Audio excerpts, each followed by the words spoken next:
All right, so we're going to call the meeting to order at 6:06. And the first agenda item is the Pledge of Allegiance. I pledge allegiance to the flag of the United States of America and to the republic for which it stands, one nation, under God, indivisible, with liberty and justice for all.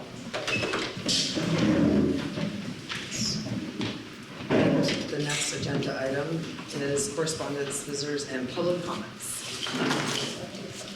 And please state your name, please. Jennifer Bailey.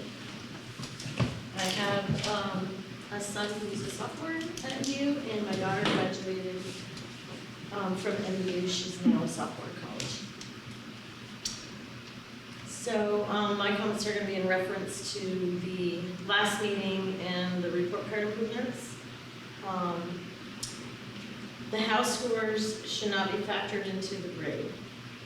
The 70+ parent group that I started and belong to doesn't agree with this decision. School boards should halt this from being implemented. Grades should be reflective of the student's understanding of the core concepts in learning, not involve their how or behavior. Qualitative scores only should be used for grades. Mental health struggles could affect their grade and participation in activities in sports. Grades only being 2 times a year. If we had a better understanding of the grading methods, maybe. But this current method, this would lead to more confusion from the parents and students, especially at the end of the year, trying to figure out where the student is at to make any necessary changes to achieve their goal of getting maybe a higher grade, and too late to make any adjustments. Grades being averaged at the end of the year for final grade. Averaging non-granular grades to get a granular grade is the issue number 1. The average methodology of get DCI from averaging and substandards taken from the last 3 assignments, then averaging the DCI, SEPs, and CCC, and now adding the house score together to get a final grade. Did you all understand that? Could you figure that out if you were given the report card and trying to figure out what your grade for your student would be? MU can teach proficiency and report that to Vermont and provide grades traditionally. Teaching proficiency and grading are not the same. At the least this year, they should abandon the averaging and use true proficiency and give the student the highest final score reached, as proficiency is not averaging pass grades, but a progression of the learning. Transcripts. Megan had great points and concerns that we have also addressed and shared with the admin years ago, and we were told the same things that you were told at the last meeting. Other states use proficiency. The most recent article I have read, there's only 2 states that do, and that's Vermont and New Hampshire. Maine used to, but they abandoned it and transitioned back to traditional grading. The number of students accepted in college is good, and there's no problems with understanding from the higher education. Where are the stats or proof of this? I've asked several times, and none has been provided. And this was not my experience. And acceptance doesn't equal merit scholarships. So how much money that was deserved and needed was left on the table? There was a panel to determine if colleges understand our transcript and profile. Well, that was years ago, and only Vermont-based colleges were asked. I suggest a panel of out-of-state colleges be reviewed. And I highly suggest UCF, because they never gave my daughter an answer, whether she would be accepted or not, because they did not understand the transcript. Miguel, Maine, and maybe try a few Ivy League schools as well. The granularity of grades. Rennick made some great points during the meeting. And he was told that non-granular grading more accurately reflects students' learning. Again, where's the proof and the support to back that? If students, parents, and even members of the school board are asking for this change, why is there such a strong opposition to implementing it? MVU needs to still implement the past list of changes we were promised at the beginning of the school year last year. There were 9 items on this list that was provided in a meeting that were going to be implemented last year, and only 3 of those were implemented last year. Overall, I would like to end with, admin states things, but has not provided proof, facts, or statistics to support the claims. When I've provided feedback, I include examples, documented experiences to back up my feedback and recommendations. Just because you state something like it has been successful, it is working, doesn't necessarily make it true.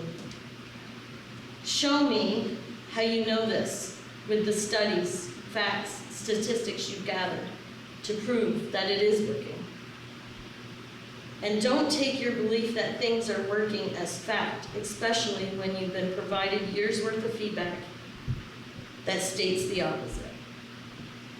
There were other parents in our group that wanted to attend this meeting tonight, but the MVU sports meeting was also tonight at 6 o'clock, so many of them could not attend. I did make copies of this, my notes for this, for everyone, and I also provided past documentation on my experiences with colleges, particularly the second page where the star is. I explained the colleges and how much time we put into it. And the second handout, some of you may remember this because I've provided it to you several times probably. I'm an analyst, that's what I do for a living, and I was really clear to document how much time I spent talking to each of the colleges, whether it was over the phone and email.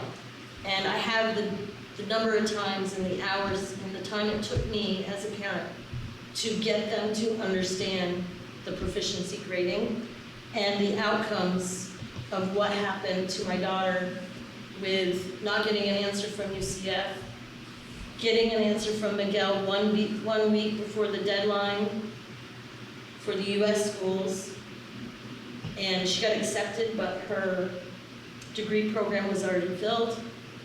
And then getting an answer from UMass, which clearly that's where she goes, and initially not being offered any merit scholarships until we asked them to re-review her and provide more documentation and support, and then she did get some merit scholarship after doing that. And UVM was probably the breeze because it's a Vermont college. So I just wanted to provide this to you, and changing the formatting of the report card is not enough, and it's not enough for this coming year, in my opinion. So thank you for your time. Thank you for coming and sharing your thoughts. And then I appreciate Dr. it. Lines are here. Thank And you. if anyone online wants them, I could email them to them. Thank you. Megan has her hand raised. Megan? Did you say Megan? Yep. Do we want to finish public comments? Yeah, let's do that. Megan, we're gonna just finish public comments first, and then I'll get to you right off. Did you have any? I'm sure. I don't have anything prepared. Luann Wood. I'm a Swanton resident. I have, like a lot of educators in my personal family. My mother-in-law was a teacher for 30 years and retired from Swanton. So, we have these conversations a lot. And I guess I don't know what the answer is. I don't. I'm a registered nurse. Like, I could probably save your life. Grading, not so much. And I guess my big concern is I have a sophomore and I have an 8th grader. And in 2 years, I don't want to still be having this conversation, and I don't want to worry about Drew's ability to access education without putting in that much work. I mean, I feel like I'm a fairly responsible parent, and I'm involved, and I watch a lot of these, I'm not always available, so And I think that there's a lot of people in the community that are, you know, they might have concerns, but they don't necessarily feel empowered or really have the time or energy or desire to, you know, keep putting themselves out there. And it was just really telling watching, because again, we were on vacation last meeting, that's why we weren't in person. It was really telling just to watch and experience again a lot of the same conversations that been having. And I really appreciated a lot of the same feelings that I've been having just about proficiency learning versus proficiency grading, and what does that mean? And actually, I feel like as an adult learner, it takes us 7 times to learn something, right, before we can kind of master it. That's science, right? It takes you 7 times. And I need to understand all of what was happening, all of the questions that still were coming up last time. I still just don't understand it. And I'm a college educated person, and I'm trying to pay attention, but it's just, you know, you don't want to throw the towel in because your kids are that important. But I wanted to throw the towel in and just be like, it's okay, they'll get it figured out. But then it was clear just from the last meeting that there's a lot of questions still out there, and I have my fingers crossed and I have a lot of faith in our people, so in my community. So I appreciate that everybody is still here fighting the good fight too, and, you know, trying to just make the best environment, because, you know, kids are our future, right? So thanks. Thank you very much. Megan?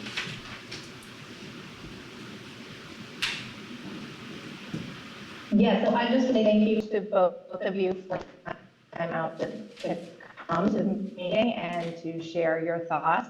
I really appreciate it, and I think it's clear I'm aligned with much of what you are saying. I know for me, as a higher ed professional of nearly 20 years, I'm not letting this go. So I don't know what that means to you, but I know that it is very near and dear to my heart. I have a 7th grader. I work in college admissions, and it's important, and schools do not understand. You see a B and you equate it to a B, and so everybody is a B.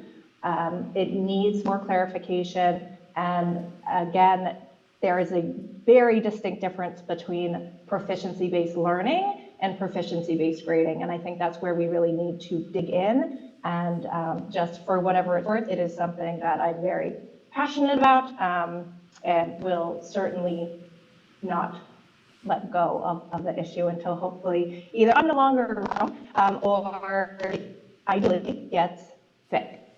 So I just want to say thank you, and yeah, that's it. Thank you. Thank you, Megan.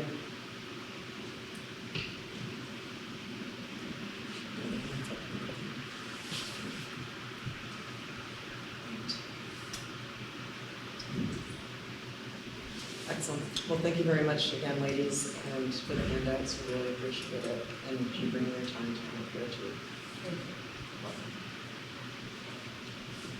Any other correspondence, visitors, or comments? Seeing none, agenda review. I don't have any changes to the agenda. Thank you. Approval of the minutes of August 8th. Make a motion to approve the minutes from August 8th. All right, Peter's the first. Motion. Dawn's the second. Thank you. Any discussion?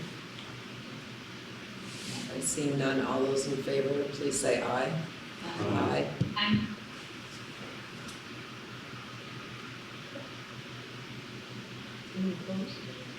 Do we see Renix? Can you make it so we can see Renix on screen? Rennick has his camera off. Yes, what? His camera's off. So he said yes. He said You said yes. Okay, thank you. It's just that we have to do a roll call if it's not unanimous. Right. All those opposed? All right, motion carries 7-0. Thank you.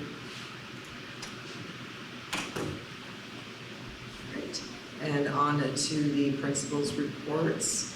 We're going to start with any questions for Swanton after reading the reports or comments.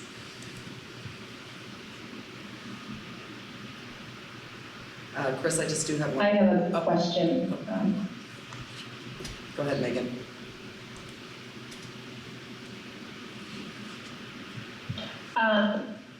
You said Megan, sorry, this connection is not working well for me today. Apologies. Yes, go. Go ahead. Go ahead first. Go ahead first. Okay, so my question was concerning the fourth grade teacher. I know that we have not filled the position and that the students are being spread out over the current 4 classrooms. My question is, are we officially taking that job posting down? Or are we still looking for that role and therefore there's a possibility that the students who are being sent out on the current classrooms are going to be pulled back out mid-year, mid-semester to go into a 5th classroom? Yeah, Megan, we've taken down that job posting at this point. We gave ourselves until kind of this past Wednesday to do everything we could to try to fill that. We were unsuccessful, as you mentioned.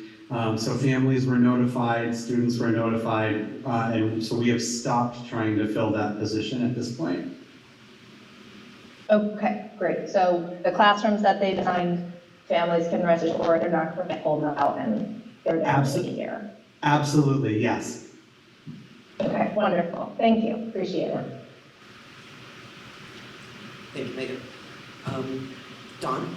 Along that line, and I think you answered this for me maybe a couple meetings ago, but since we didn't find qualified teachers, our numbers, are all right, but they could be a little lower. Is there a backup plan, so if we get into the year and one of the classrooms or whatever needs more support, is that an option that's being considered? I mean, I don't like to say to people, if it doesn't work, we're going to give you more help, because you know what happens. It doesn't work.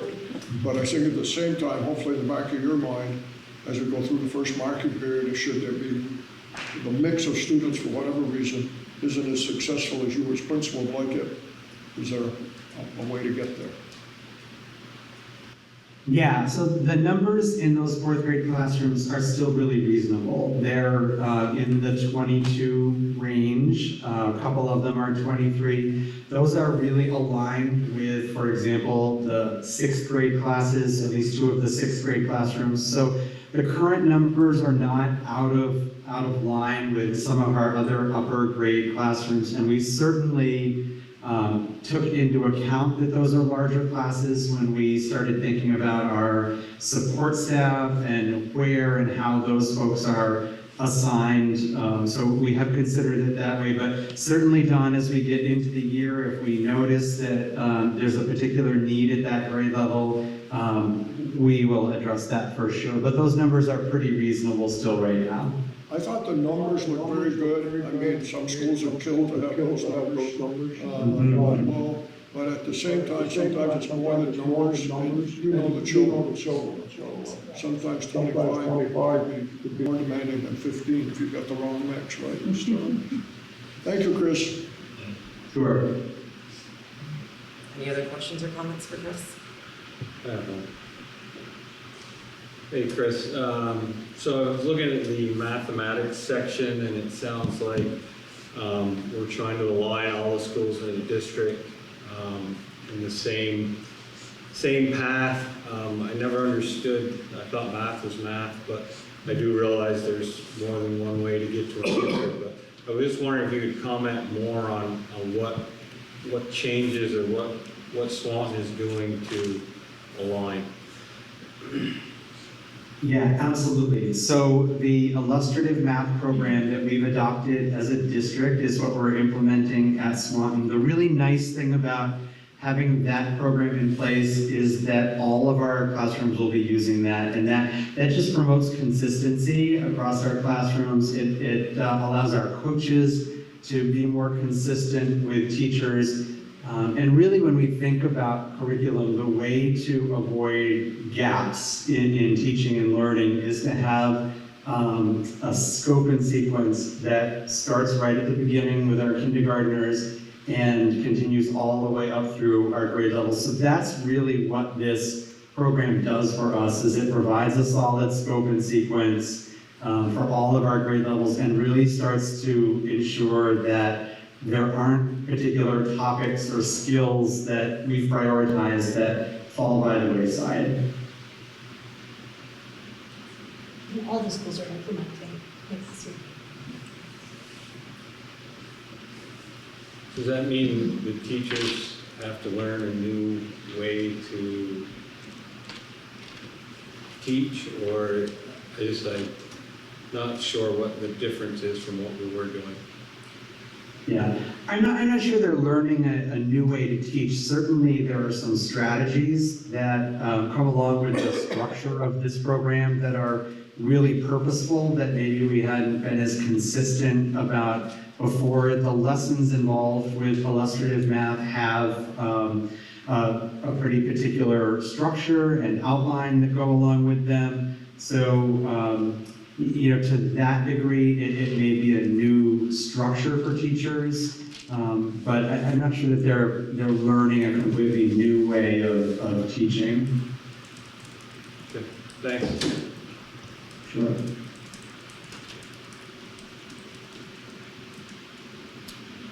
Thank you, Chris. Does anybody Sure. have any questions or comments for Yeshua for the Highgate report? No, I don't vote for this.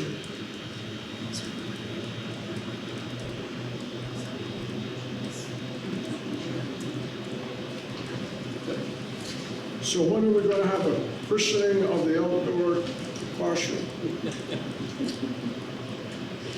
You have to speak up, Don. With the fans. It's I hard have to to hear. stand? No, with the fans, it's hard to hear. You have to Oh, speak okay, up. so yes, sir. When is the christening of the new outdoor classroom? Great question. So the PTKO held a community event on Sunday for like a welcome back to the school year. We did introduce it then, but there's not a date set yet, because I want everybody to get back, get through in-service and make a plan together. Thank you.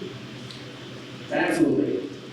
Have you been getting questions about it, or the students aren't back yet, so I don't know if they're curious or what you've heard?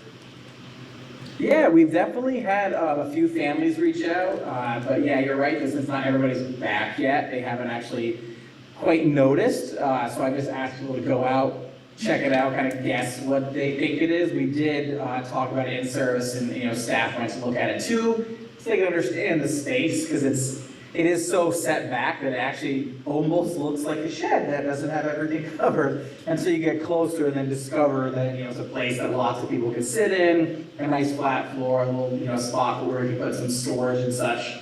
But yeah, I'm excited to roll it out, that's for sure. I have one more question for you. So yes, sir, you've had a lot going on at your school this summer under facilities activities. How are you feeling right now, knowing school's a few days away? Yeah, I'm feeling pretty good for the most part. Things, even though they were bigger projects, they were kind of in areas that, it's not like last year where it was very noticeable that it was everywhere. So I think it was just contained, which was nice. We have very few things left to do, but yeah, it was a much calmer summer than last summer, I can say that for sure. Thank you. Yeah, thanks for asking. Any other questions or comments for Yeshua? Thank you very much, Yeshua. Absolutely. And you and Chris and Justina are free to log off and have a great evening if you would like. Jennifer, she wants to. Okay. You No, wanna wait? I'm fine if you want to ask everybody that question for me now, or when we do it on. Okay, because you said you wanted to wait until after the tour, but. Wait, that's fine. Or do you still on the way to after the tour? I actually was thinking I could do it even on the tour. If people had questions, I could answer them as we walk. Oh, okay, see, because she approached me I right was after. trying to save you She time. said, she goes, can I'll I go be- last. She goes, can I go last, please, like during the tour? And I'm like, sure. I just thought, I knew you said quick tour, so I knew you were in a hurry, and I just thought, well, I could just do any questions for me on the tour. But if somebody has a burning question, I could answer it right now. Really glad to see that you highlighted the senior class coming back. I could love my capital letters. I loved it. I love the graduation walk. I was unaware that other schools had been doing it for a long time. And when I was talking with parents about it, and I did, I thought it was such a special day. Everybody here, we absolutely loved it. And having the parents come, and some of the kids, I just want to say this about the MVU kids, some of the kids came back after they took the buses back and went around to the other schools. Several of the kids came back just to thank us for what we did while they were here with the band playing and, the fire department, coming and all of that in the truck. And they wanted to see their pictures again that are up and down the hallway. When Dan brought this to us that they were going to do that, I obviously immediately thought of Franklin, but I thought of the teachers and how special it will be for the teachers, because they'll see kids that they saw grow up and go off to MVU and then come back and, to see them getting a hug and it just, I know we're going to keep doing it, but I think that was a great idea. Let's say little Johnny when he was in third grade, I knew he'd never lived to go to high school and graduate and look at him. I know. And some of them we do see, when they're getting on the bus and off and on the bus and all of that, but to see them and they're capping down, and the kids really enjoyed it. It was really special for the teachers, but it was really a A wonderful lot of people day. deserve credit when Dan brought that forward. I thought that's beautiful. Yeah. I do have one question. You can answer it now or later, but, over the years, just following the schools in the district, your students did quite well in math. So is this new math program going to do anything to change that? Are we going to see better scores, worse scores, or do you have any gut feeling now that the other guys are gone?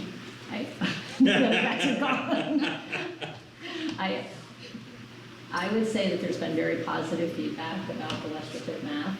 I think some of what it does is instead of people having to pull from different places, for some of their for their problems or like with number talks, it's right there, so it's aligned with what they're teaching, and we're not trying to pull it from a different place and different resources. And I've heard positive things so far. And some of the pre-unit assessments, which are really giving people know what to target, what skills that kids need before that unit. I've heard good things, and Kosha did a great thing in June, getting feedback from all the teachers, because not everybody did the program this year. It was a pilot this year. Right. Everybody here in Franklin did some of it. Some teachers did it, the entire program. Other teachers did a couple of units. But she got a lot of feedback from teachers, and I believe it was all very positive. There's always going to be some little things that somebody says, well, this doesn't come until such and such a time, and I'm used to having it here. But overall, I think they really like having the program, for a lot of the reasons that Chris was saying, to make sure there's not those gaps and inconsistencies. But it is a lot. I know today when we were just talking that to do the entire program the way it's presented would take you longer than the school year we have. Right. So they're going to have to look at it and figure out, what are the things that are priorities, and maybe not do so many of this kind of problem. So we're back here in November, right? September, October, November? I think it is in Yeah. We're here in November. We're here in November. So It's in service, So Thanksgiving, I got you. I'll ask you the same question in November. I'll have Heather come. That's good. No, I know you love Heather. As a former math, Heather's wonderful, yes. But you have a lot of other wonderful teachers too in the district, but. She's our math leader, that's why I said that. I taught math for a number of years, and it's my favorite subject. And you need it in life. Actually, Dawn, we were just saying today, we were talking about the fact that unfortunately a lot of kids say they don't like math. And we were just saying how math matters and how important math is. And, a lot of times we do a lot of things around themes around reading, and I love, we did today a reader, tomorrow a reader, and things like like that, and that's really important too. But we really do need to have more people modeling that they love math. And the math is Many important. years ago, I had a teacher say, if you can read and you can cipher, Yeah. you can be successful in life.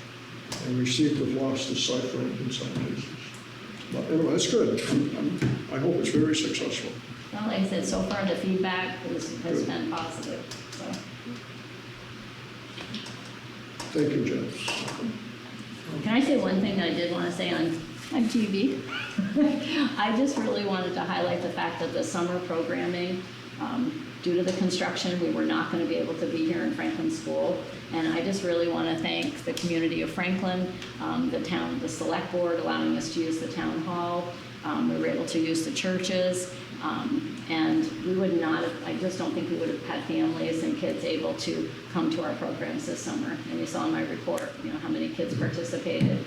And we had 1 week when we couldn't use the churches because it was Vacation Bible School and the town hall was the backup. It took me one phone call because we still had some tutoring to be done that week.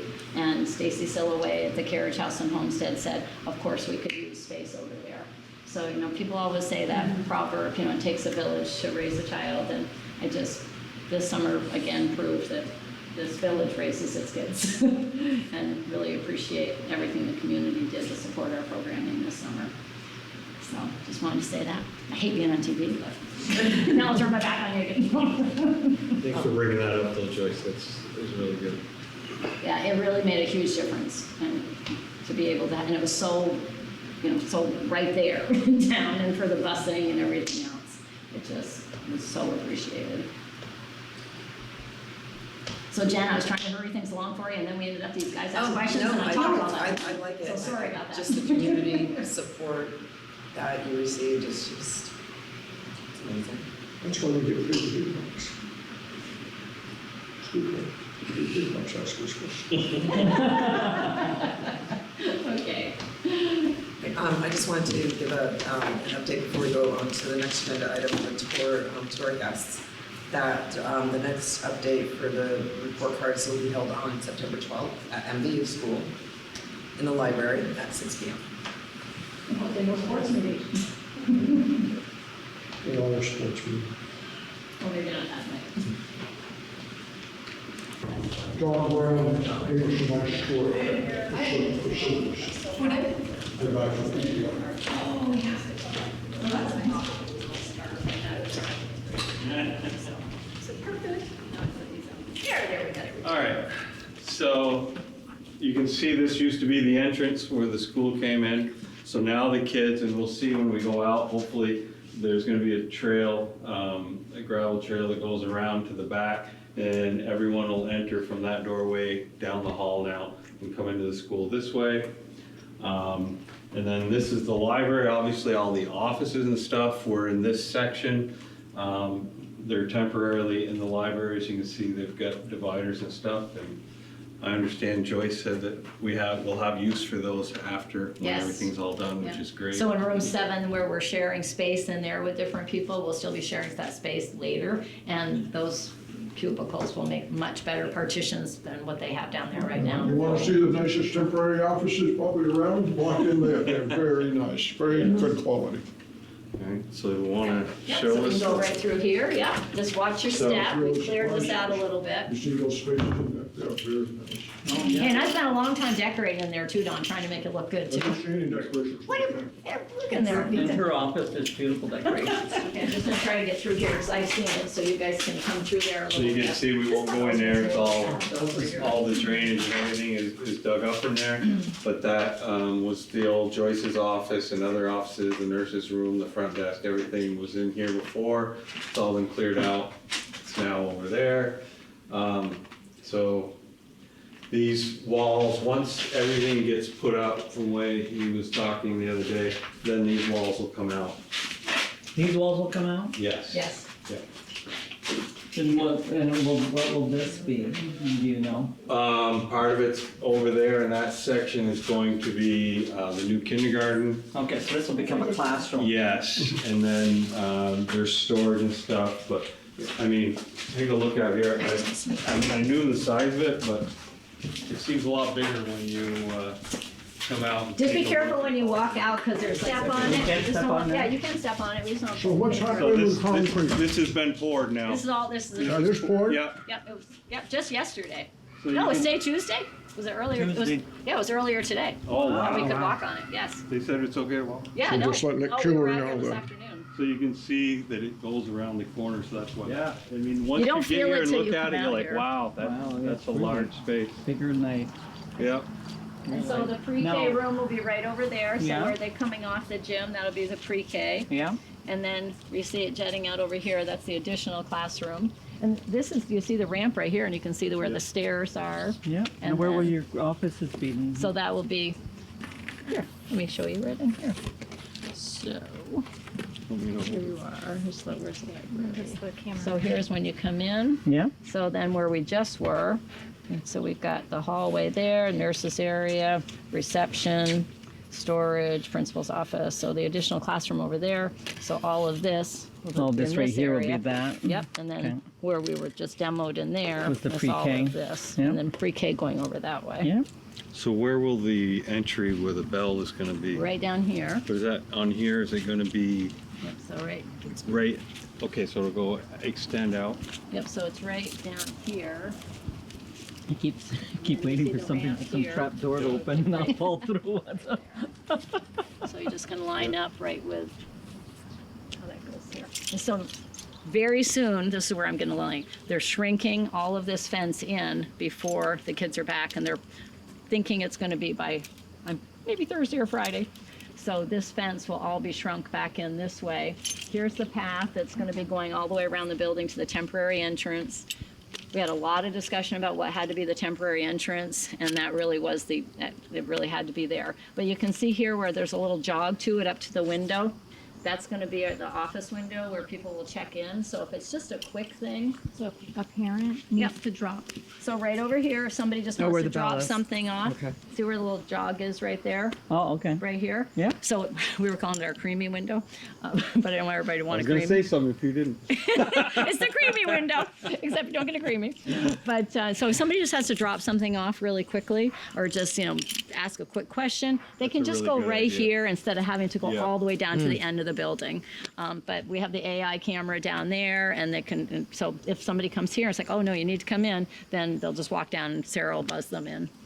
So. Will there be any kind of a sign there so they know? We Okay. ordered signs, they're supposed to be here Monday. Yeah. EEI had ordered a couple of big signs that there was a little mistake on them, I guess, so I don't know if they'll be here for the start of school, but we'll have a couple of signs, and the first couple of days, it's gonna be all hands on deck out here, just like during COVID, to have everybody out here, making sure everybody's getting to the right place. We started talking about having the kids do what they did during COVID and just go into their classrooms right when they get off the bus. Between 7:30, 7:35, because they usually just stay out here till all three buses. Yeah. But there's just not going to be really a place to, Right. to wait. So we're thinking they'll just have them go in. We're still working on that a little bit. So the fencing, Joyce, will Yep. go around here as well? So the fencing will be, it pretty much is going to follow right along from like that garbage can right there on this side of the garbage can, right along the path here, right up to the windows, the library windows right there. And then it'll shrink back in, like we said, this way. It'll even come a little bit this way on that far side. So a lot of this parking, the fence will literally come up like just on the other side of that stone and right where that kind of like parking lot cut is right there. So I don't know if people have noticed, but we've had a lot of rain. Yeah. And John informed us last week when we had our meeting that they're about 3 weeks behind. So they were hoping to have the metal and everything upright and the rafters in by the time school started. Obviously, that's not going to happen. So it's going to have to happen during school. But John was saying they'll pull the fence out after the kids, how the buses have all come and everybody's here. They'll be putting the metal up, and then, did he say he thought he could do it in a day? Is that what he was thinking? Well, At I least think putting what they needed for the crane, Yeah, a couple of 2 or 3 days. 2 or 3 days. Yeah, they're But then obviously bring the fence back and have it all set up before this time for the kids to leave. And the 3 weeks is like, I think it was like 11 days was weather, and Okay. some of that was, pumping out. And then there was a couple of days where there were some equipment issues. And then there was a couple of days where they took the time to make something better because of all that water.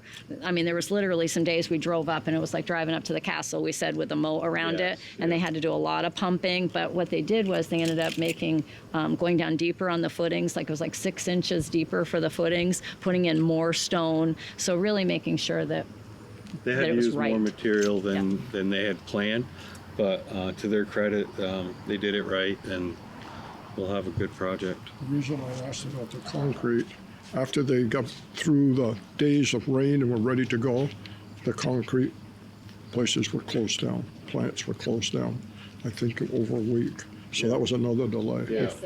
Yes. They were ready for concrete, they were able to work around it. If it's here, and you say that it's today, you can feel it, then they'll get back on schedule. But just when you think you have the best plan in the world, They still plan to hit the end date. What's exciting, yeah, they're- the end date hasn't changed, and Right. September 5th is going to be the steel. I think the 5th, the steel, 11th was the trusses, the 18th doing the ramp and stairs and the curb, and so it seems real. Yeah. we have a nice autumn. If they can make it to November, then, Well, it's got to be better than the summer's been, that's all I Yeah. can say. well, you never know though. Sometimes those rains just keep coming up the coast. Just hasn't ended. No, But we're still luckier than those people down in central Vermont. and- absolutely. right. I mean, We're getting a 3-day So- stretch this week, another 3-day stretch I next think when week, they're people come in saying. here and see this, they're gonna go, wow. Yeah. It looks like it's as large as the school. It was No, really, this it is- wasn't until I walked out here that it really kind of Bigger hit me. project than I had in my head, for sure. All right, so I think But I that's. will say, Peter, when you asked me the other day if I was getting anxious, and I said, no, I am. Just getting so close to getting anxious, even if we were doing a construction project. Easier. Okay, Okay. all right, All right, thank you. audio, sorry about that. All right, so next agenda item is district goals. Want me to project them up there? I do have like 3 copies if anybody wanted a paper copy with that.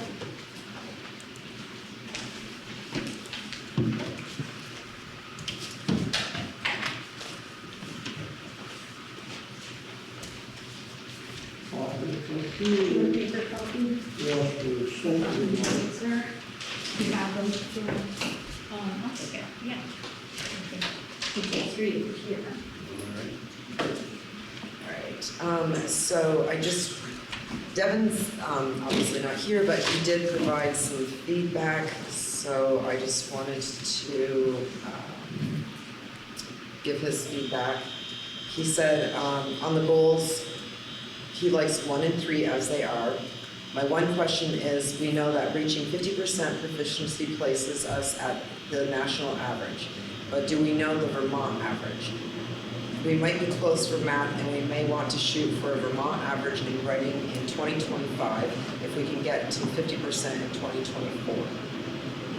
For goal number 2, simplifying things would be helpful down the road when we need to interpret data. We could get one number for all students in some kind of career developing program, which would include things like entry-level jobs at businesses known for advancement like precision tools, but maybe not a quick stop. Vocational training programs and apprenticeships, CCB courses, tech center program, 2-year college, 4-year college, all accounted for together, question mark. We would acknowledge that for some kids, none of these are the right path by setting our goal at something less than 100%. Proposed additional goals are great topics that will support goals 1 and 2, and I look forward to seeing data around them. But I think 3 formal goals would be enough. So that's Devin's input. And then, let's see. So my question though is around goal 2, because I don't want to lose Devin's feedback there. Is if the goal itself is fine, but then how we measure it how we, you know, that we were just putting in all those bullets in different ways because one number is not how you're going to measure this. Right.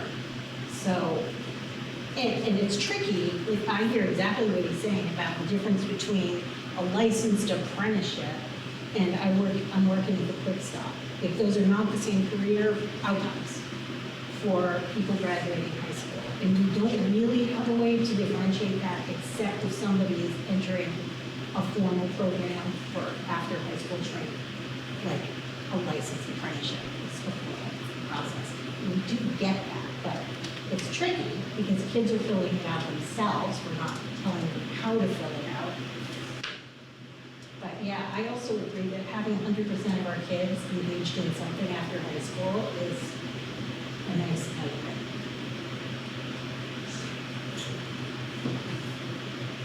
I like this goal because it talks about the purpose of school, which is getting kids to be successful in life after school. But I think it is the hardest thing to measure, whether they're doing enough, especially in the 1 year. I thought on 2A, I know we kicked this one along, but it increased from 48%. I thought we had another number we could put. I mean, increase from 48% says to me we go to 48.5 in 1 increase. I thought we had a 2 number. I don't know if I lost. It seems like it was in the 50s. We're going to try to increase it from 48% of students in education in 2021. So we're going back 2 years. That's the latest that we had the VSEC Right, and data. that's fine. But hopefully, by the time we take and get there, 3 years, we can get off 48%. I guess the thing that concerns me about that, 48% of what? Is there? Right. And I would say, you know, is it 52, 55, or whatever, but there should be a goal if we're going to tell people we're going to try to do it. We're going to try to be, if I was a teacher, I'm going to go, all right, so next year we'll get 49%. Take us 3 years to get there. And I'm just saying that as a teacher, because I'm sure our teachers won't do that, but I as a teacher might say that. So I think we're missing a number there too. Well, that's why I really didn't have a number there to begin with. Yeah, because it goes up and down, depending, because it's cohort to cohort, really.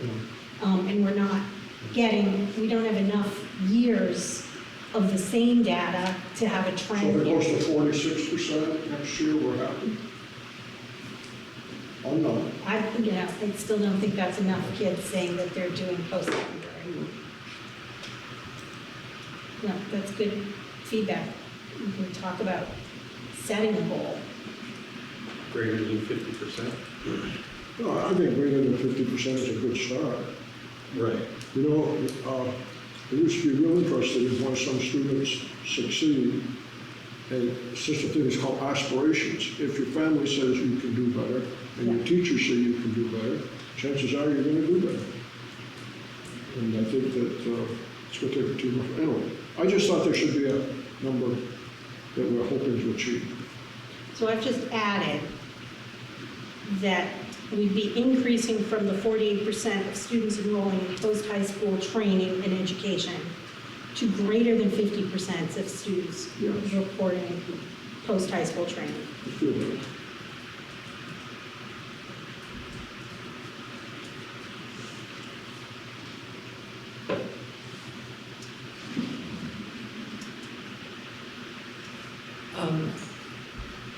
I'm gonna go also, Kelly, do you have anything that you would like to add on the district goals in the reviewing? Not at this time. Thank you. Megan?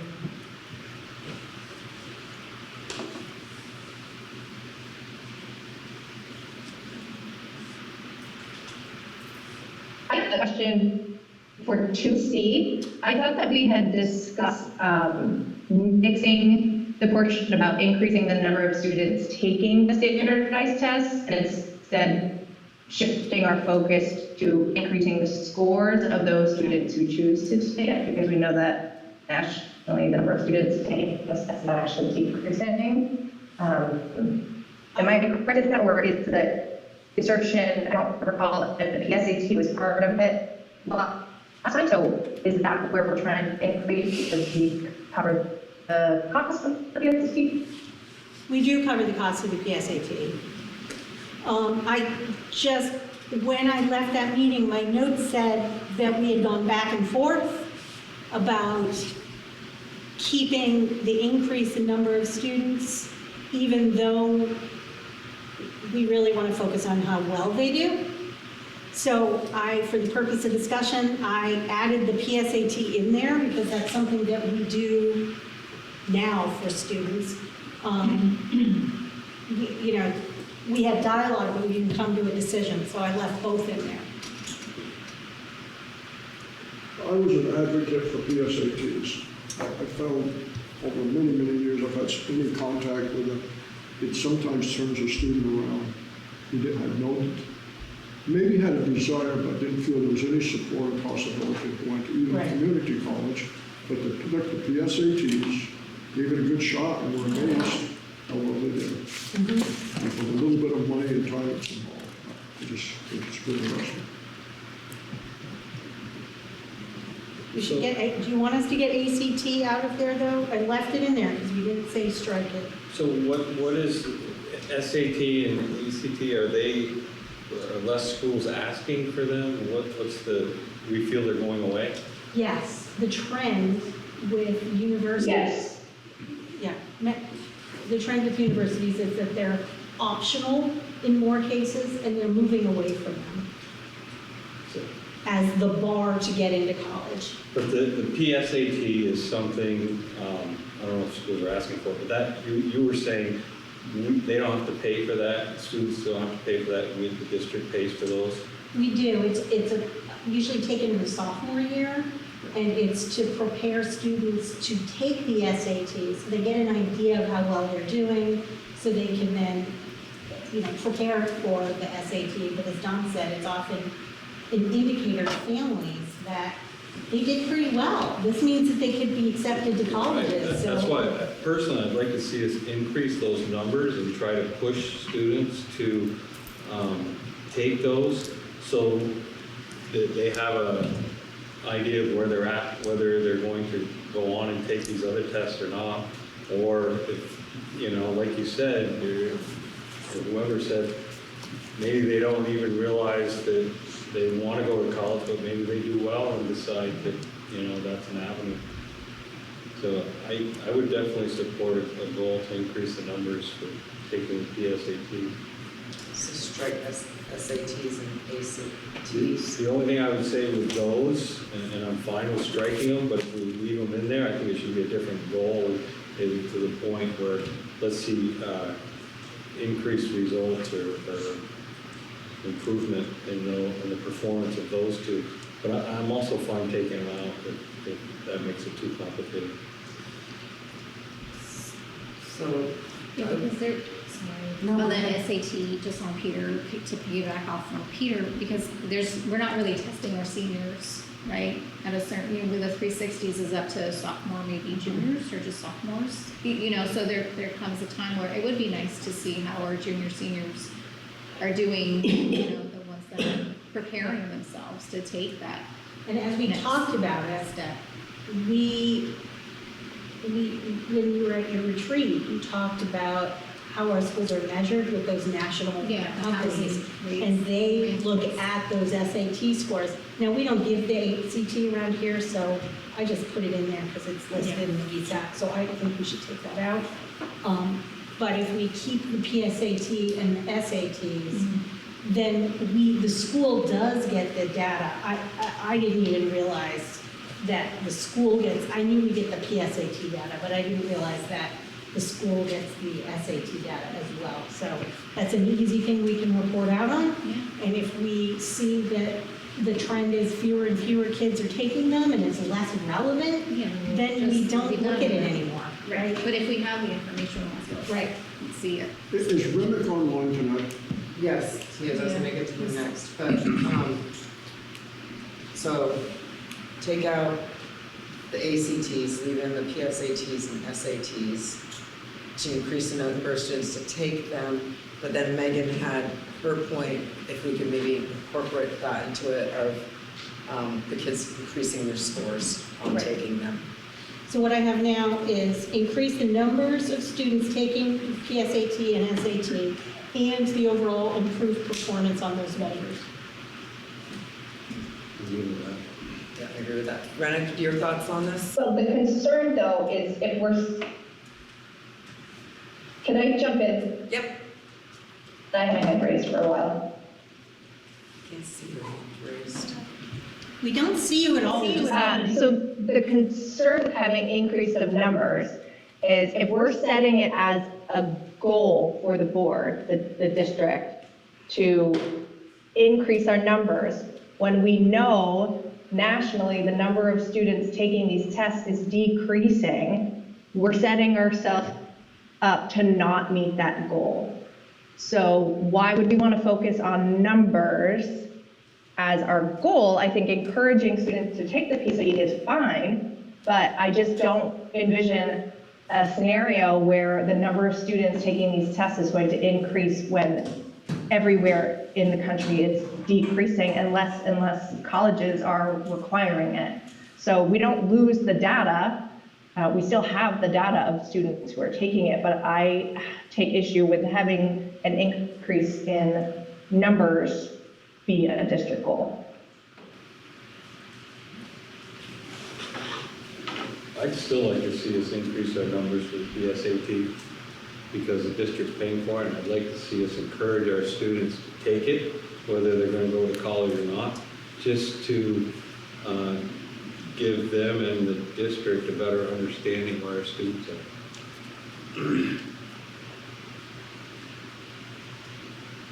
I can remember students, the numbers pretty good, but who would not have taken the test. I mean, actually, we used to almost require it, we twice required.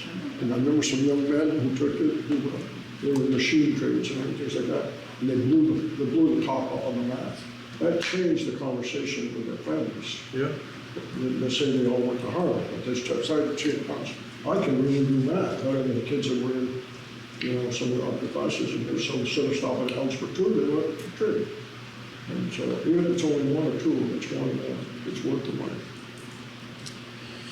Rennick has his hand up. Rennick? Can you hear me? Yeah. Can you hear me? Yes. Yeah, so my only question is, this is the same thing that we talked about before. Julie had indicated that our sort of overall ranking for some of the systems that are used are based on number of students that take the PSAT and SATs. So is that true? Because I agree with Megan, less students are taking it, but if we're being monitored or evaluated or measured by how many are taking it, I would still like to see it encouraged, if that makes sense, those two things. So I'm looking at it now.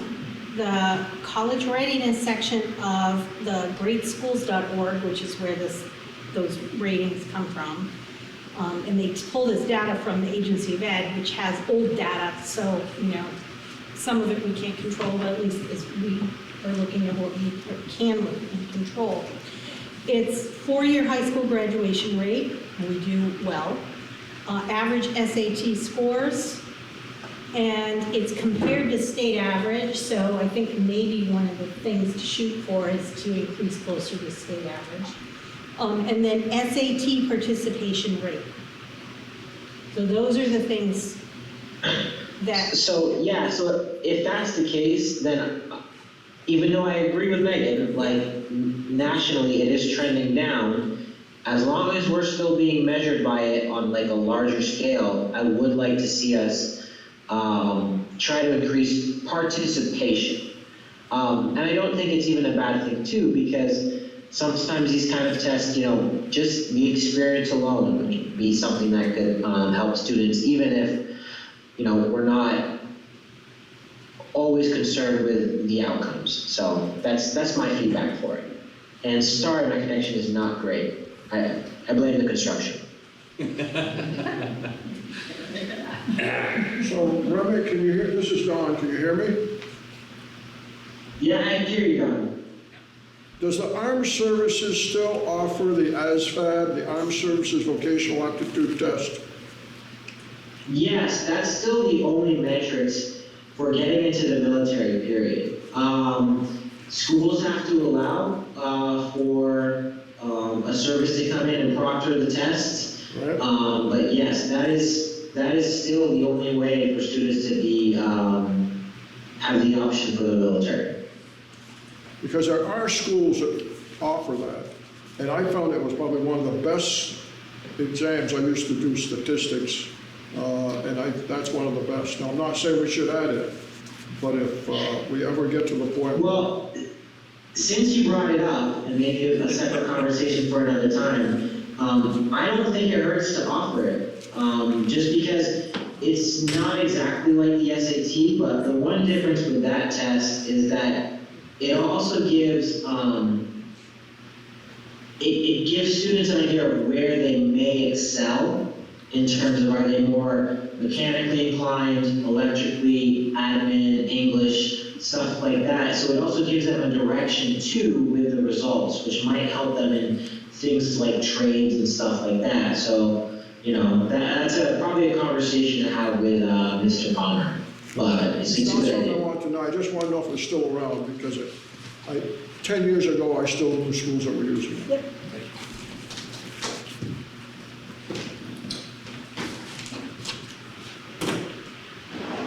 Okay. So, majority keeping the PS, would like to see the PSATs and SATs kept in it with, also putting in scores increasing, right?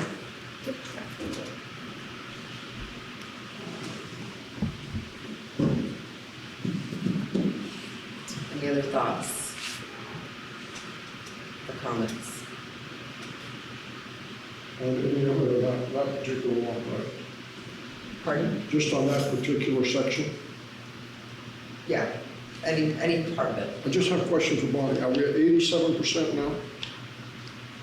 You see the parens here? Yes. Yes, yes, we're at, It says we will return, teachers will increase to 85%, and it's 87.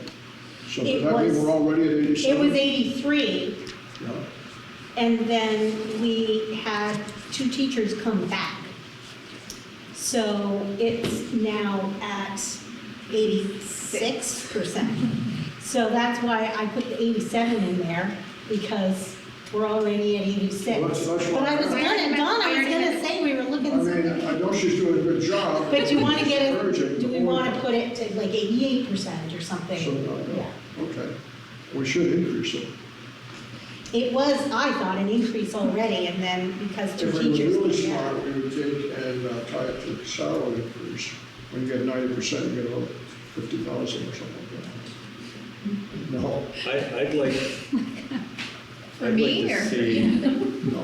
an overall goal and maybe a School goal? school goal, like for each school not to be less than 85. Even maybe 88 is our goal. Some will be higher, some will be lower. We would like to keep them all so they don't get below 85 as a goal. Just speaking up for a small school, because in a small school percent, I am You can't very lose proud. by a little. Right, I'm really proud of the retention that we've had over all these years. I can on one hand tell you the teachers who have left here, but in a small school, just a couple of people really changes your percentage. Yeah. So I always get about percentages. You know, Swansea, you lose 5, and if you lose 2, you look bad. And I know I'm losing Jen Dewey next year. I don't think I can talk her back again. I'm gonna try. You've got a new. I know, I do need this and that. Don't you want to be in that room for a while? Trust me, I I've do gone like what there. you're saying about that, but I do think, like Joyce said, if you're a small school, Joyce, why didn't you keep, you know, your goal, or why couldn't, you know, it just, I think it's tough. I mean, I I think a think lot of I- the smaller schools, like here in Franklin, we've had teachers here for a very long time. I truly can tell you in one hand classroom teachers who have left in all the years that I've been here. Yeah. So, I mean, we do really have a good record around retention, but it could be in the next couple of years, somebody, you know, People are I retiring. mean, that's. I mean, we report on it. right? Yeah. So we report out on it, but No, in that's- terms of how we're doing as a district, and people aren't leaving because they're unhappy or they're looking for, greener pasture somewhere else, that's the curve we're trying to turn. There will always be people who move, Now, how do you do the math, when you say the district, are you counting all the teachers as one, and you know what I'm saying? Not like if Franklin's 99% or 100%, say, you're not just averaging those numbers, you're taking the actual data. I've done it both ways. Okay. So that each school had requested to see their own, and then I've done it as a whole. Okay. I think if we want to tie it to each school, then we should come up with some parameters we want to use, because I have factored in contracts that we didn't issue. Was it a licensing issue or something like that? That shouldn't really count against a school, Right. because it's not their fault the teacher didn't stay, right?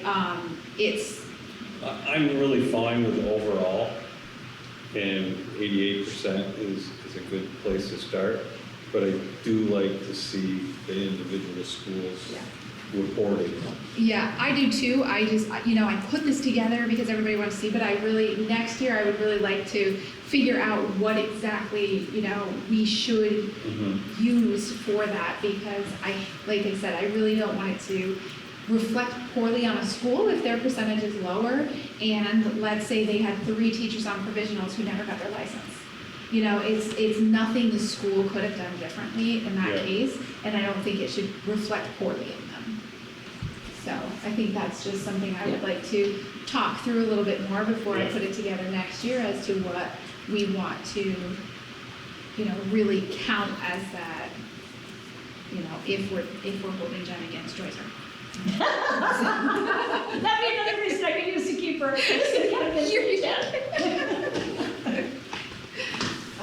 Okay. So 88%. Okay. So is everybody good with the changes that have been made and keeping items 1, 2, and 3 and striking 4 and 5? Yes, they'll probably show up in a strategic plan. It doesn't have to be in the goal, but especially to all of them, it says increased number. It'd be nice to know what our starting point is for increasing, just so at the end of the year, when we get a number, we can see. Right. I just don't happen to have that. Yeah. So when we set our district goals for next year, it'd be nice to know where we started from when we first implemented the district goals to where we are when we're rethinking our district goals. So who would have that data for the year we just finished? For the SATs? No, maybe I'm in the wrong place, but I'm in number 4. Are we on number 4? No, we're not doing 4 and 5. Okay. That's, and we did, the truancy attendance data we report out every year anyway. So how We would have we that know on easily SATs? available. Does every student tell their counselor they're going to take the SATs? For the SATs, you mentioned SATs. Yes. How would we get that information? Oh, the guidance department should have that. Should have that. Yeah, that's what I was told, that we have that information. But, I wonder. I'll make a lot, it wouldn't be that many kids, but sometimes students just will take it. Like you're a senior, you take it in May, June. It won't be significant. No, I think, The guidance department should be able to contact, or anybody in the administration should be able to contact College Board as well, because students have to report what school they're going to. right, I was unaware that we got that information. I thought maybe that was something just parents got. Okay, good. But we do get that. So would everybody like to strike 4 and 5 and keep 1, 2, and 3? That'd be my first question.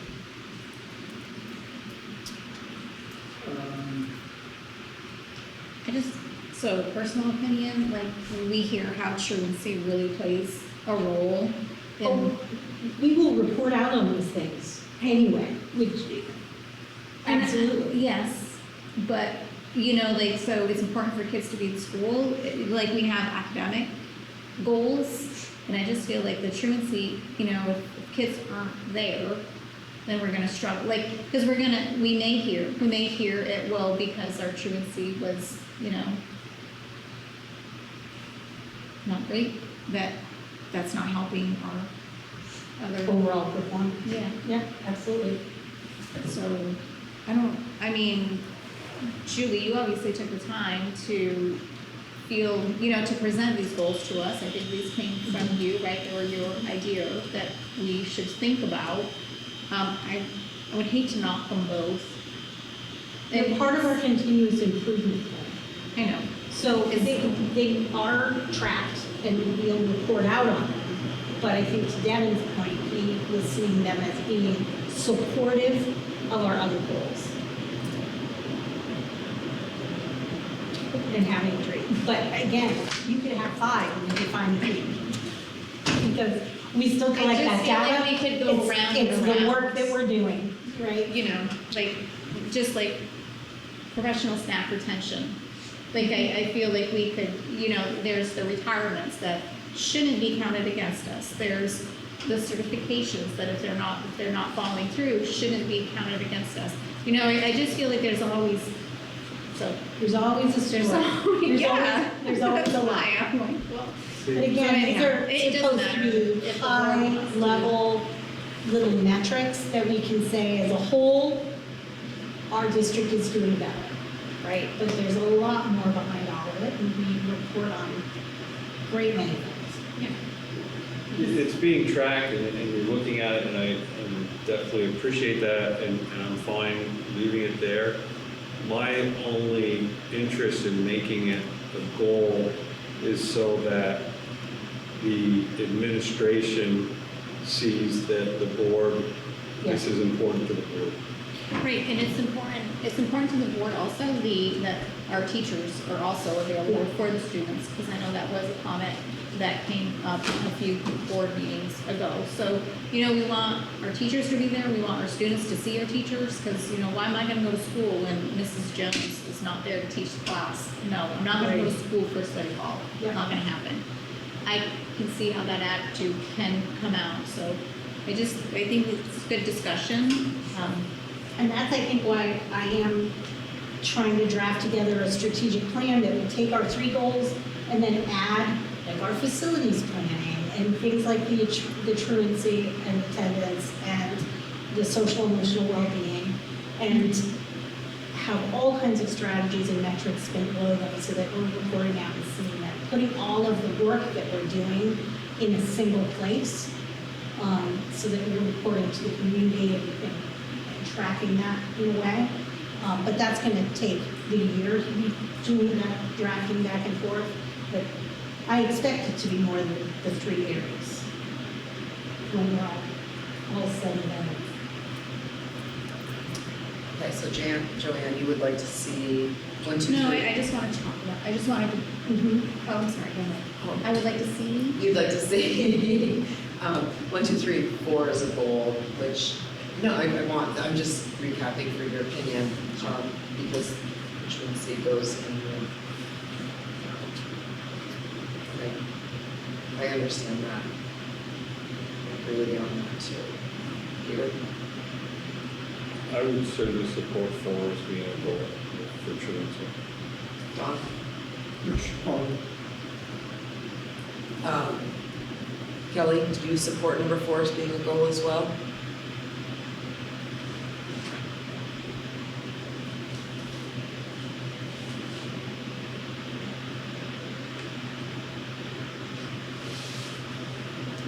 I don't know if she heard you. Jen. Kelly, do you support number 4 as being a goal as well? Sorry, yes, it's kind of tough for me to hear, but yes, I do. Okay, thank you. Megan? Rennick says yes, and Megan say yes. Okay. I don't have strong feelings either way. Okay. Well, I just added it because I remember the board saying maybe we want to look at more. And so and they are in our continuous improvement plan. So it's part of what we submit to the state as, you know, what we think is relevant data to how well our school is improving.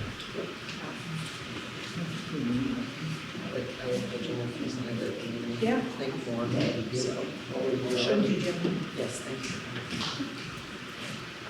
I'm adding it to my presentation to the teachers tomorrow. So, 1, 2, 3, and 4, greater than 50%. I have for note, take out the ACTs, keep the PSATs, SATs in, and also seeing the scores increase for those. 88% for overall retention.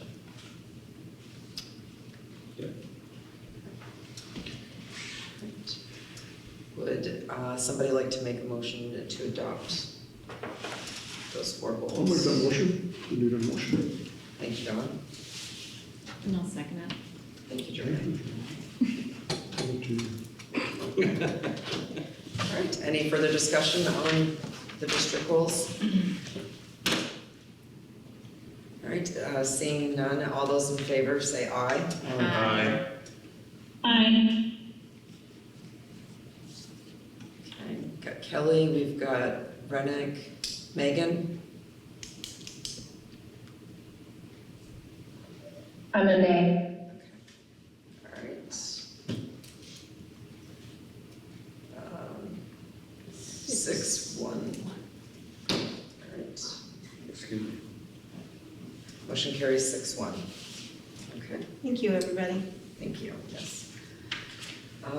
Next is exit interview data. Do you want me to share this in the meeting for you, Bonnie? If it's helpful for everyone else, yeah? Okay. I'll work on that, you start talking. So this was, last year I offered exit interviews, I think for the last 2 years, I've offered exit interviews to our departing professional staff. We were trying to gather some information. This year I asked the principals if I could have a day during their in-service that I came into their schools and conducted their exit interviews through the day and assigned the staff a time that they came to me, instead of leaving it optional to set up a time with me. So I did have a small sprinkling of some support staff too, but the majority of my exit interviews were professional staff. Of the 36 time slots that I scheduled, I ended up interviewing 31 people. So that gave us a good amount of data to work with.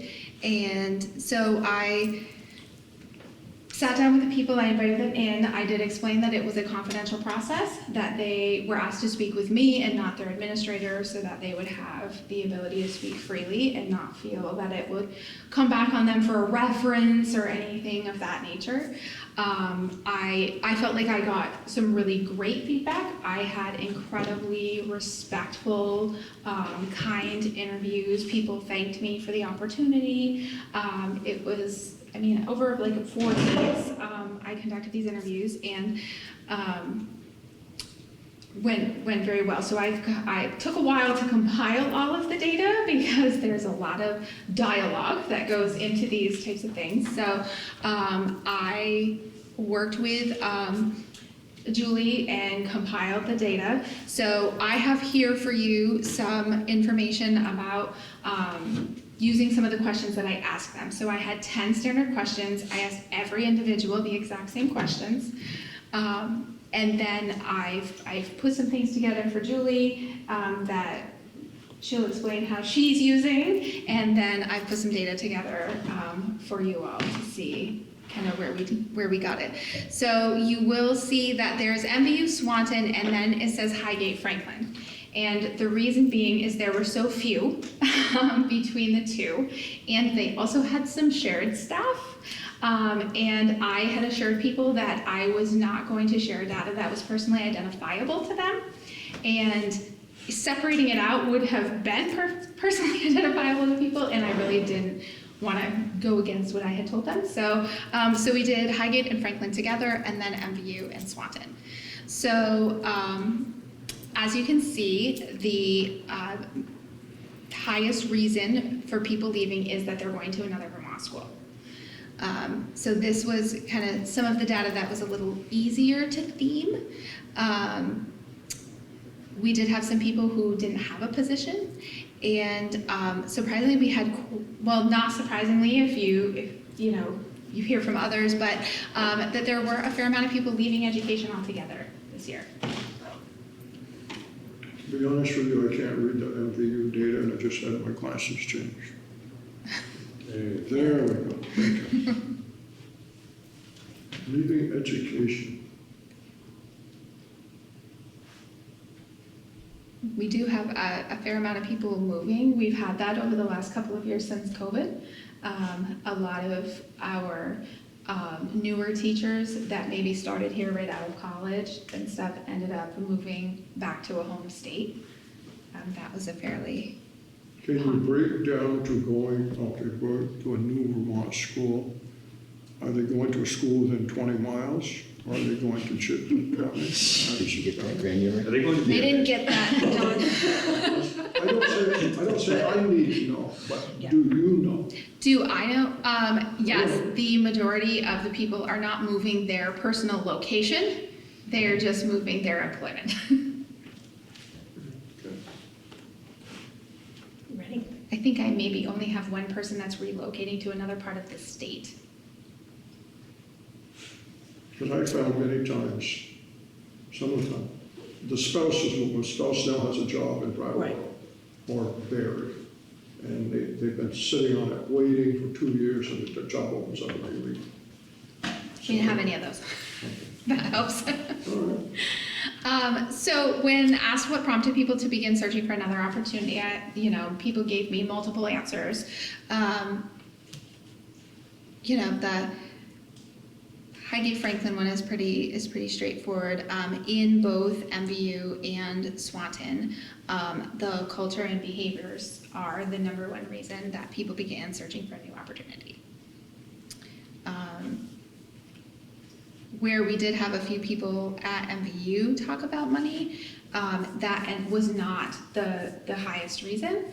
And we did have people tell us that they're going to schools in Chittenden County even that they're not getting a pay raise to go to. So I had a lot of staff complimentary about the efforts the board has put in to raising salaries in our district, which I thought was great. What's lack of flexibility?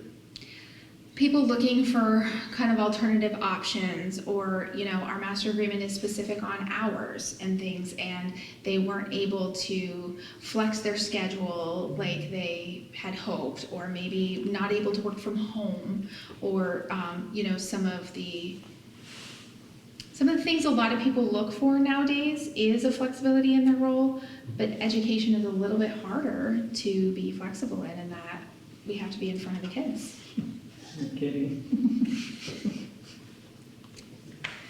And then where people were not looking, I did have, because it is, a difficult market out there, we did have a few people say, I was approached by, maybe it's a school they did their student teaching in, or maybe it's a school their kids go to, something of that nature, that people, that they were headhunted, so to speak. Mm-hmm.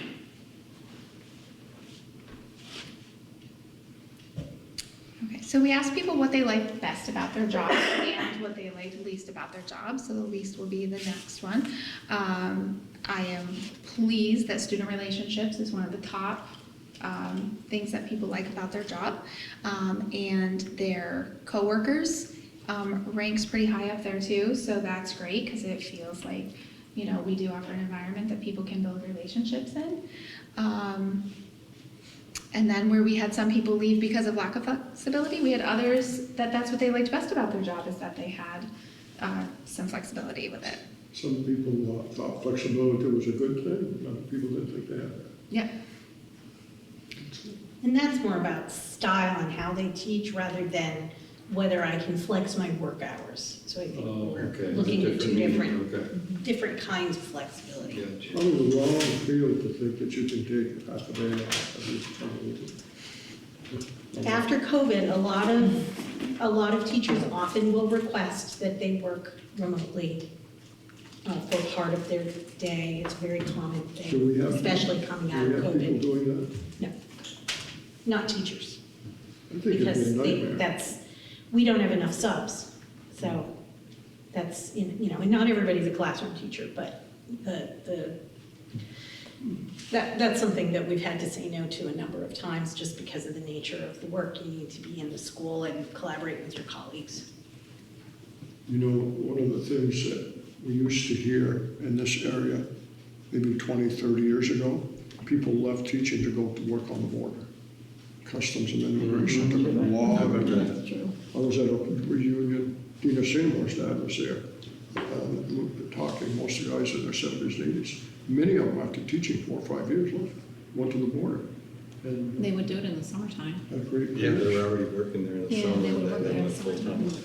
That was a thing back in the Back in the day, we 90s. made $7,000 a year too. That's right. You know, they got like a 50% raise to go work on the border. Yep. Ready? And so then we ask, what did you like the least about your job?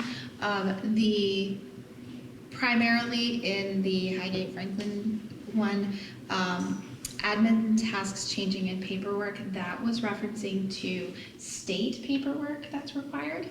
A lot of things that the AOE demands of people with certain assignments. So that was not specific to like tasks our administrators assigned, but more like admin tasks, like paperwork type tasks that were beyond the district's control with that.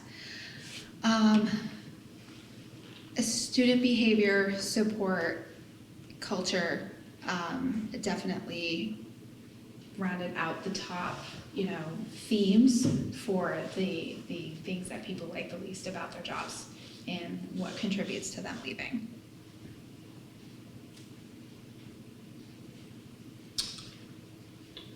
So we had 2 participants that raised their hand. Oh, oops. I just saw it. Megan and Rennick, sorry. Rennick, you have a question? Can you hear me? Yep. Yeah, so I just have a question. When it comes to I see, because we had behavior and culture before, and now we're looking at what we like least. So we got staff, expectation, lack of admin support, behavior. Does admin direct the way that the principals have to deal with these kind of situations, or is there a general sort of guideline or template that's given, or it's up to each principal to decide how they sort of administer, support, or discipline, or deal with these things? I would say that our elementary schools all have very similar levels of support. We have positive behavior supports that go in. We have discipline procedures that are published and clear to our teachers and students. When we're talking about this level of behavior, we're talking about numbers of students we're seeing with severe behaviors that are disrupt classrooms. And we do have a lot of behavioral supports and planning room staff, but we're also, it's challenging. We can't just send children home. There's actually a law that was passed a few years ago where it's against the law to suspend a child under the age of 8. So those kids stay in school, and we work very hard to regulate their behavior, but then they need to go back to the classroom, and then often a task will re-escalate them. So that's something we're all facing, and we need to do, and we've been engaged in conversations about having more places where students can go for those students with the most severe behaviors, not somebody who's just a little off task, but I mean students who are flipping desks and have severe behaviors. And yes, and that's one of the reasons why our student support model has shifted to have Tanya working full-time with behavioral supports and systems and alternative programming for students, because there's such a great need in our community for that. Okay, yeah, that makes sense. Thanks, Julie. Just one quick follow-up. So then, like, in your opinion, what would be the most sort of controllable measure that we have there?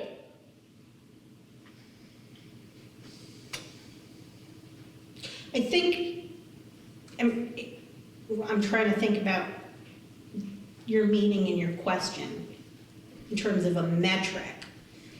No, so I guess what I'm just asking is like, so of those factors, right, that people are listing as what they, what they like least, right? We can't control all of that, obviously. So what are the things, on those lists that we have the most ability to potentially like influence or change or affect? That's kind of just what I'm asking. Perfect, that's what I thought you meant, so I appreciate your clarifying. So it is especially behavior, culture, negativity, admin support, it's all woven together. And it's not exclusively behavior, but a great deal of it has to do with behavior. So, and you can see the path from elementary through middle high school. And all schools are struggling for services for kids with significant behavior and social emotional challenges. There are waiting lists for every placement that exists. We've created our own placements. But yes, the work that we're engaged in this year, one of the big pieces of work, Tanya and I and the principals have been in deep discussions about how to create more programs in the places where we need them for kids who aren't ready to go to an out-of-district placement, because there aren't more of them anyway, but are in need of something besides processing, calming down, and going back to class, because that cycle continues. So that, I think, is the biggest lift that can impact this. And it's not a quick thing, but it's something that we really have to invest time and planning into, because I think, it involves space, it involves curriculum, it involves expert staff. But I think that's the highest leverage strategy. So this data you'll share with the different administrators, you and Julie will meet with them and share with them? Yes, I have. Megan? Yeah, so my question is also related to the behavior and culture. Julie, you mentioned that the behavior callouts are from those students who have extra needs and are a severe behavioral issue. Mm-hmm. How do we know that's true? Like it doesn't say on here, I guess the first question, was this an open-ended question? Like, what did you like the least about your job? And they just talked to you and told you? Or was it you select from these options and then you discuss it? I'm just trying to figure out how we know that it's because of these more severe instances and not an overall culture of kids getting away with poor behavior. Yeah. So that's one question. And then the second is related to the culture, and that is something that I am not surprised at all to see on this list. I've heard behavior and culture both called out by other families and actually by students as well. So I'm wondering what, as a board, we can do, if anything, to help move the culture away from one where poor behavior is tolerated, or what I've heard a lot about is a very non-welcoming community and a lot of racist comments being made without consequence on a fairly regular basis. So 2 parts, just how do we know that the behaviors are just concerning this group? And then also, what as a board can we do to help improve the culture for the teachers and the students and the families? So this particular set were open-ended that I themed. When people initially leave, we send out a survey, an anonymous survey that people can fill out. And in that, we do put a list of things, and we shared that data I think back in June or so, where they can select. This is data that I themed, which is why they're not consistent in each school, or the wording isn't the same in each school. But it was not difficult to theme the data amongst locations. And I did do the locations by day, so I spent like whole day in Swanton, 2 days at MVU, so that all of theirs were done together, and I didn't bounce back and forth between them. So in terms of the behavior, I think that, you know, when I'm looking at comments people make, then we're getting at the high incident behavior. That's the most disruptive. Teachers are, for the most part, used to managing the general classroom environment, and students who just need a little support, they need to go to a robotic classroom for a minute, they have their routines that they use. So that, I think, is the answer. And we certainly have, and do share with you, a couple of metrics on how to shift that.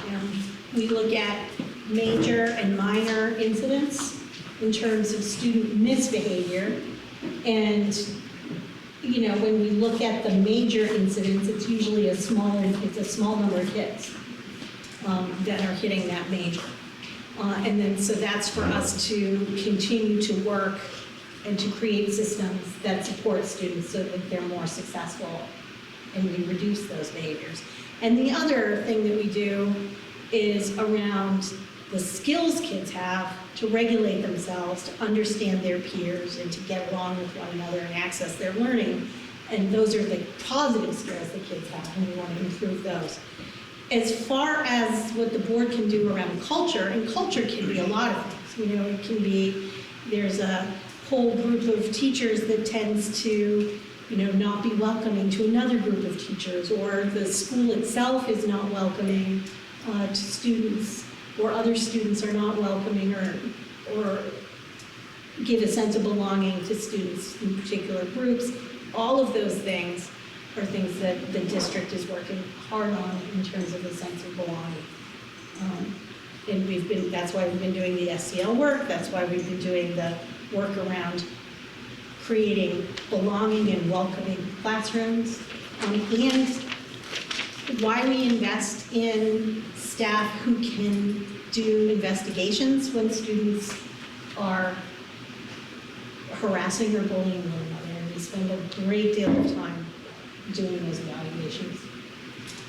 So I've also, you know, talked to Julie about this and started talking to some of the principals about going into the schools to do some roundtables during the school year, because I think once, it's great to get this data when people leave, but if we could get some data that prevents people from leaving, if we can find out themes that are happening during the school year and work to you know, make it better. I'm a firm believer that people don't expect a change overnight, but they do need to know that we're trying. So I am in the works of trying to figure out how I want to go about it and do it, but I think that it's important. A couple of years ago, if everybody remembers, we were having some issues with support staff culture, and I was going into some of the schools and meeting with them monthly, and it made a huge difference, and all of those people are still staying. So I think that it's valuable to get that information in real time and not once it's too late. So I talked to Julie about that being one of my goals for the year, is that I'd like to try to create a schedule of going into the schools and doing some roundtables and figuring out.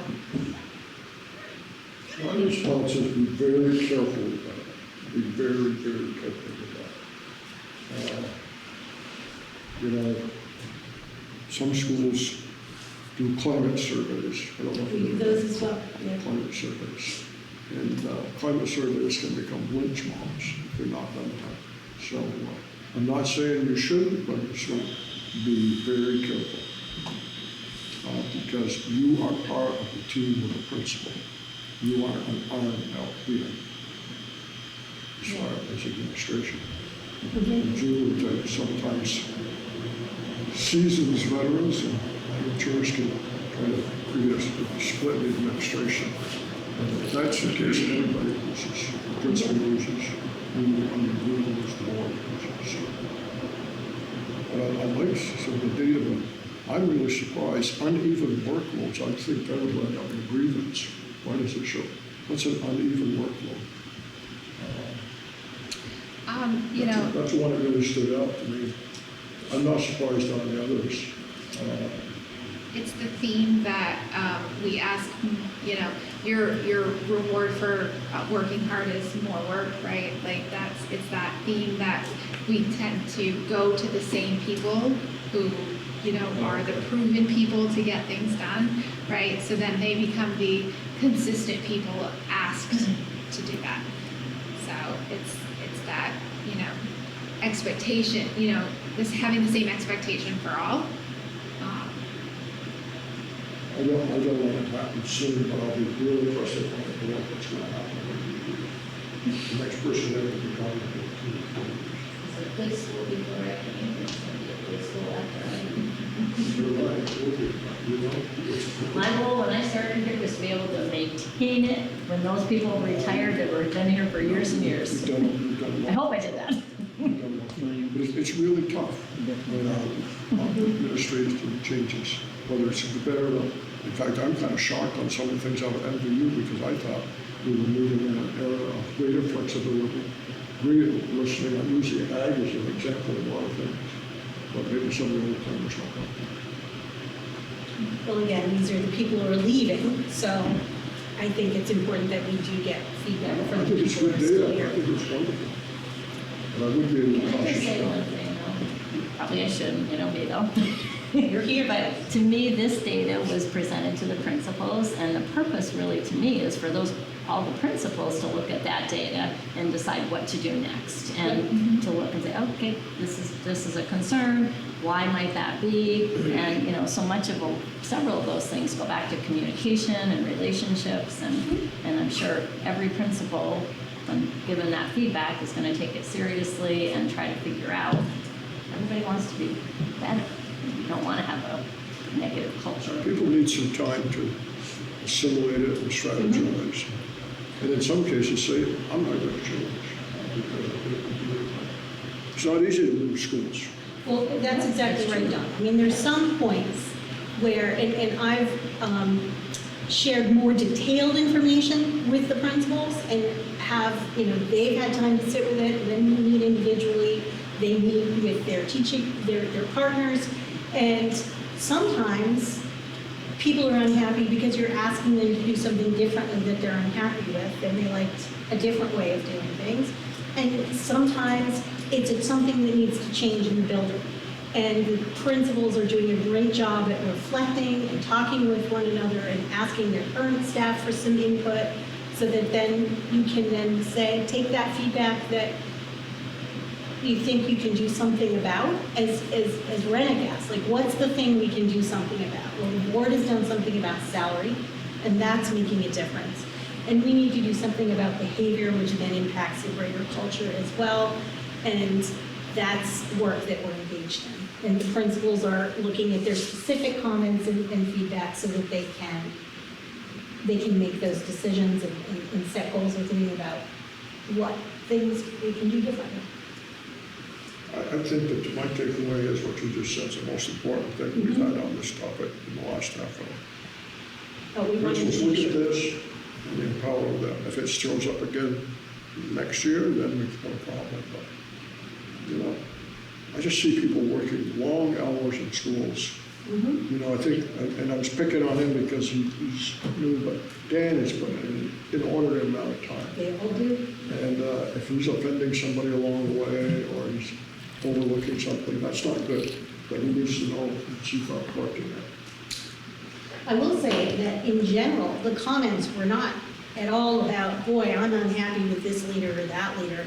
It was about, boy, we wish that these things were better. And the opportunity to give that feedback, it's not the only feedback we do. We've collected feedback on how those Wednesday meetings are after school, 4 times a month. And principals have listened and talked to their teachers about that feedback as well. So anytime we can really listen and then acknowledge that we heard them. So one of the things that I have talked to principals about is make it transparent when you're making a change, because the teachers have said, we really wish you would do this instead of that. And when you think about it and you actually make that change, call their attention to the fact that I heard your input and we're making some changes. Because sometimes, things aren't instant. So people aren't putting together, and they may just have a feeling of, well, nobody's listening. And that we need to turn around.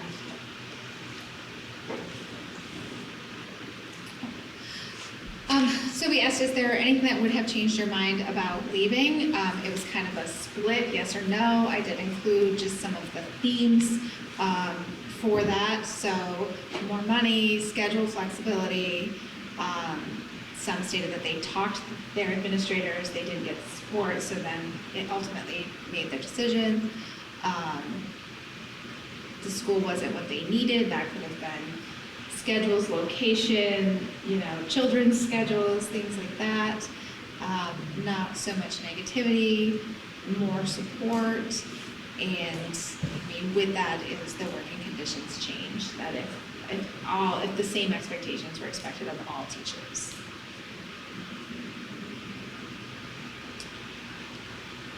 Would you recommend this school and/or district to a friend? We did definitely have some people that said that they would not recommend their school, but I did think it was positive that the majority would recommend the district.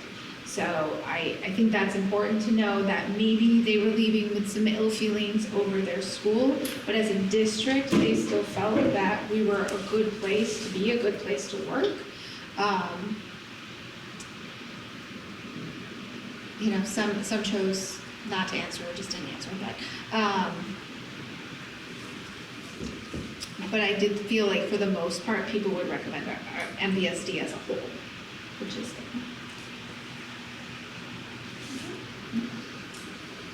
So, questions? I'd just like to say, Bonnie, thank you for doing this great job. Really good information for us. Really helps see the picture of why we have turnover, what's going on. And I'm very pleased to see that money isn't the biggest factor and that what we've done has helped. My overall impression of what we as a district need to work on to improve retention, it sounds like culture. We need a more, I'm just looking at the data, a more positive attitude in our schools. We need to work towards that, and there's an underlying theme, they're not getting the support that they need. So, and I think those are fixable things, not easy, but fixable. So yeah, I think this is great data, and it because it can focus us in the direction that we need to go.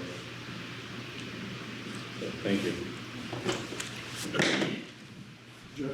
One thing, and I really appreciate what you've done, but one factor that we never talked about, which is probably fine, but when I live in Swanton, so I probably know Swanton better than I do our Gator family.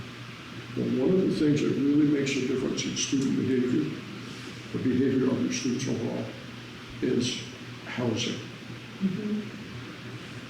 We don't have many apartment houses in Franklin. I don't think. You may have a few. Rentals. We're getting more and more. Getting more and more. But when you go to communities, and I think other places in Canada maybe more, you have a lot of rentals, duplexes, triplexes, 4 families. Many times you're dealing with a student that doesn't, family beside, aside, doesn't have the same opportunities. If the people next door and your triplex are fighting, and you're trying to sleep, or things like that. So I know it's a very subjective thing, but to take and look at the difference in the communities, it's about as large here as I think any district I've ever been in. from it. And I think that, Swanton's growing by leaps and bounds. And we have two or three Swans. There's the Lake Swanton, but there's the village Swanton, I know what's the name. So when I see student behavior as a problem, I'm thinking, you're right. Families with 4 or 5 children in a 2-bedroom apartment. As a kid, I could only look at that very well. It's good, a lot of issues to deal with. Thank you for that. Thank you, Bonnie. All right, next agenda item is the superintendent evaluation tool. Did get a couple of feedbacks on it. I want to know if anybody else in the room had any feedback on it. I got 3 feedbacks on it so far.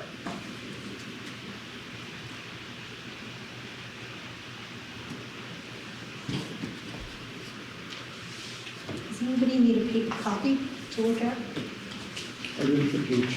Did you want a paper copy to look at? I'm fine, if you have one, send it down, but I'm fine, I got it right here. Okay. I even read it before it came.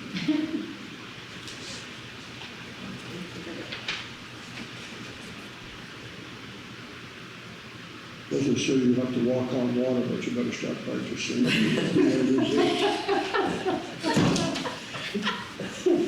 I know, it's practically perfect in every way, this job description. I like the word inspires. How do you inspire somebody?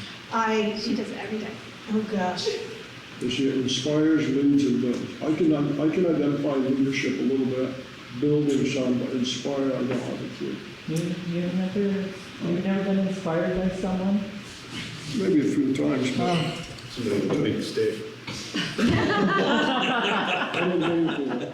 Said somebody with a big stick.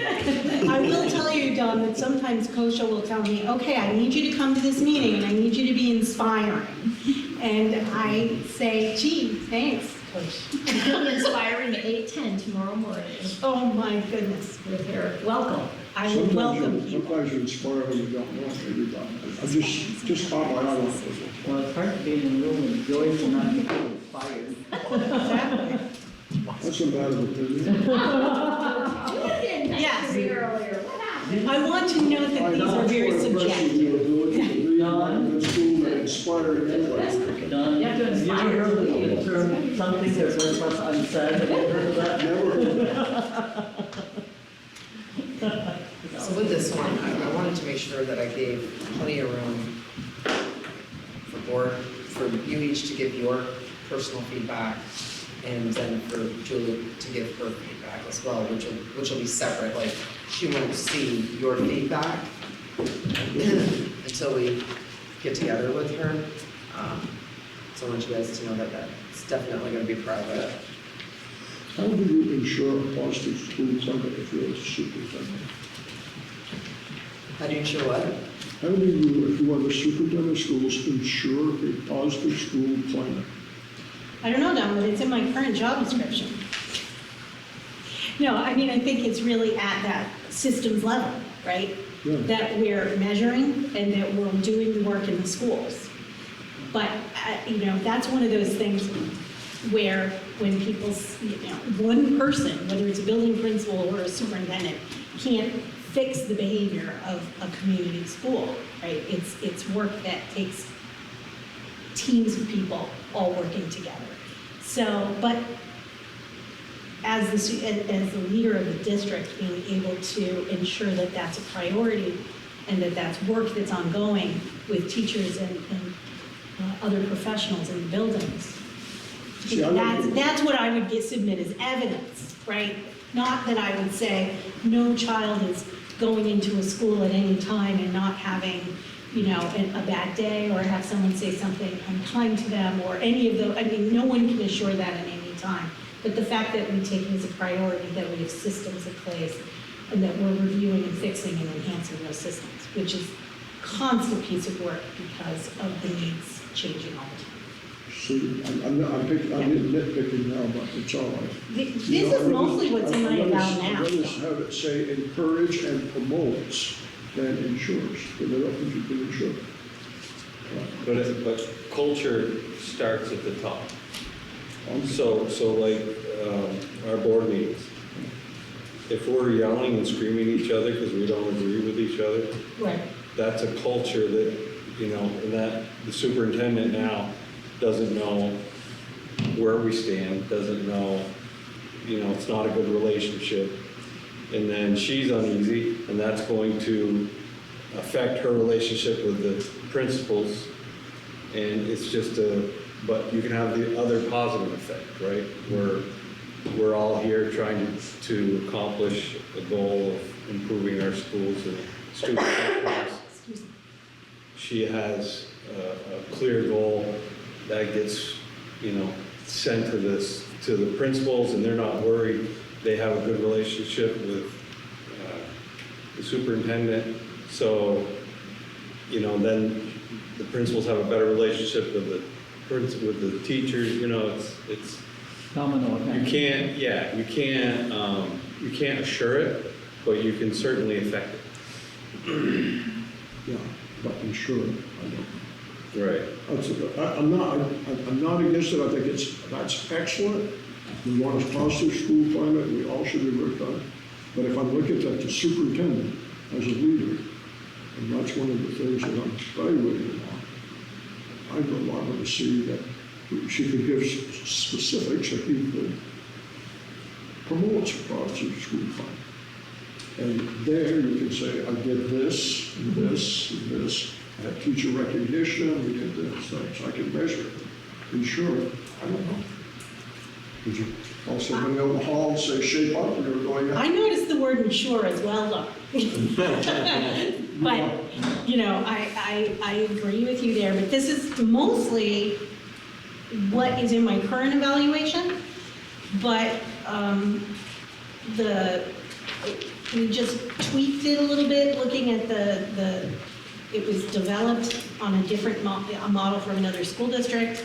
My job description was taken from another school district, so we kind of took some of those and we got rid of some redundant things, but for the most part, it's pretty much what already exists, just with some. I like to develop a strong, collaborative, effective administrative team. I mean, if somebody asks, you can probably cite 3 or 4 things you do to make that happen. That's I like the word promote. and I always love the other one, any other relevant data and experience, which should come and you want to put out there. But the job descriptions you used to have as a superintendent and other duties assigned to the school board, it's like, this is younger. So you're looking to adopt this? Well, I want to go around first, and Joanne, did you just have any feedback on it? Fine, like, I'm not, I Did you write this? Or you wanted to do No, this? I did not write this, but I can work with it. So, we went back to what Terry had provided a bunch of feedback. Before she left about it, on the committee she was on, we looked at some other schools, looked at Julie's job description. I pulled her asked her to send me, asked her to send me her last 2 evaluations, so I had those in there, try to get rid of some of the redundancy. I wanted to make sure that the board members had plenty of space. I felt like we were sometimes kind of cut off on the space, that we were limited to say what we wanted, and that Julie could give her examples as well of some of the stuff that was in there. So I was trying to be as thorough as possible and giving everybody the opportunity to have the extra space. So my only concern is, I don't like words that you can't measure. Yeah. Okay? For example, collaboration, leadership development, between us. I can determine that. She can say, I work with these people on this. Okay? It's pretty clear. She says, no, I haven't talked to anybody about it, but she probably did collaborate. Develops a strong when we talk about that. Identifies and reports on educational goals. It doesn't say,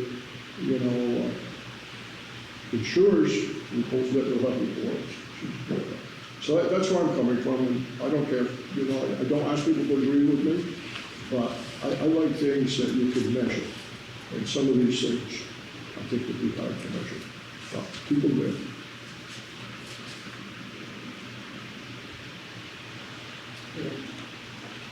No, I think it's good. It's, you know, we could wordsmith it all night and we could make improvements for sure. But I think it's an improvement from what we had. So, and I think, you know, each year we can, like, all our goals, we can make it better, but I'm okay with. Oh yeah, this isn't a set in stone every, you know, Right. the twice a year that we'd like to give her hers. There's always, to me, improvement that can be done. And seeing, you know, like a draft of, okay, here's this, we'll use this one this time, but look at it again. Like, you know, Once you use month. it, you're gonna have a lot better idea too. Exactly, of Yeah. what does work, what doesn't work, and okay, let's improve it. So, So are we gonna ask Julie for data? So, I mean, you know, some board members are maybe more active than others, maybe I've been too passive, but, how will we know some of these things unless Julie says, you know, I've worked very effectively with new principals you have. Besser's new, Chris is new, Dan is new, Chris is back. So effective administrative team, I mean, are we going to give her an opportunity to say to us, before you evaluate me, these are some of the things I've done? yeah, under the superintendent, it says submit evidence of practice. But as John's I'm pointing not out, going down far enough. the way this is set up is it's a survey, so I would fill it out, and there's boxes for me to put evidence, and then you would fill it out as a board member, but you're not gonna see my evidence before you give your opinion. So that, I think, is getting at Don's question. But you could go first, you would give yours, to me, I would think you'd want to give maybe your supporting evidence to us first, so that we can then do it. So we can see your supporting evidence. You could do that. See, I'm not asking for self-evaluation. I mean, if you are, I Right. support that. I'm just asking for data so I can say, gee, I didn't know that she did that. Must be I wasn't paying attention, but that's really great. Yeah. I think that was part of Terry's concern, was that sometimes, you know, based on the format we had, people were basing it on, you know, a perception and not necessarily, you know, a good example, Chris Shepherd said to me when he was giving me a verbal consensus from the board, he said it was interesting because I knew you did certain things because I meet with you every week, but the rest of the board didn't know that you did this, that, or the other. So that made it then more explicit for They me put to down talk what about never some of those happened, things. or you did go over and come to find out it's something you did frequently, but the board chair knew it, and didn't Or the share. board didn't know, right, so. So yeah, It's imperfect. So I would think you first. You would fill out your part first so you can share with us. And am I doing it for what time period? Well, we'll look into that next. We gotta make sure everybody's okay with this first. So have Julie do her stuff first, and then it would come to us to do the evaluation, I think. I mean, I want to be fair. Yeah, oh, I agree with Evaluation 100%. should be done. That's why, Out. yeah. I mean, Julie does, I'm sure does a good job, but there may be things that we feel she should work on. She may say, I don't think so, but at least I would want to discussion. But if we don't know, I think that's really interesting because school boards have different roles in different places.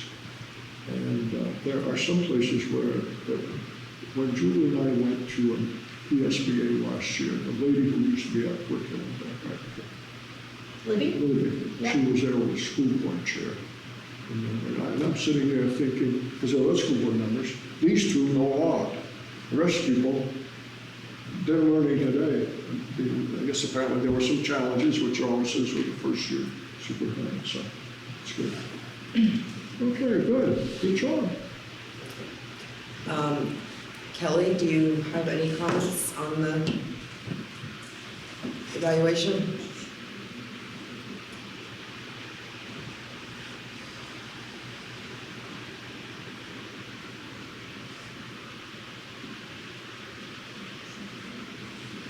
Can we bring him back up? Kelly said She all said all good good here. here.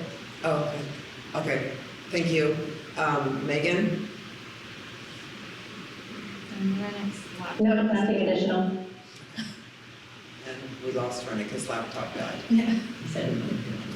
I do know that, so just, Toby had mentioned something, and I want to get together with Toby a little bit more. Like I said, this is not perfect, there's always room for change, for sure. And then we can meet again, but I want to at least be able to get Julie a review, so. If we, I mean, it's wonderful when we're talking this in August and not March. right, the goal is to do 2 a year. So It's it's, I think it's, March after the press the deadline, yeah. the contracts and so, that happens in a lot of places.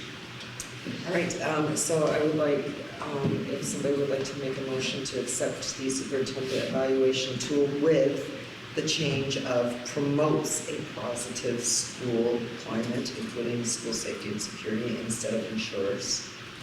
Thank you, you don't have to do that, but I just want to express my opinion, but I do think that we can measure that. And that Julie would fill this out first so that we have some evidence in her input, and then she'll send it to me and I'll send it out to you guys to fill out.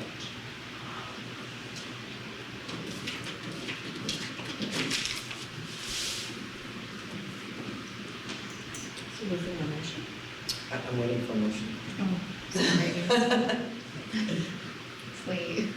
I know. Doesn't ask for an action, we have to do motion. Okay, good. It's not asking for, I was just looking at the agenda. It's under, so possible action covers all of the agency. Yeah. So I don't want I'll to. make a motion to accept the Thank you, Joanne. evaluation for Julie. And do I have a second? I'll second. Thank you, Don. All those in favor, please say aye. Aye.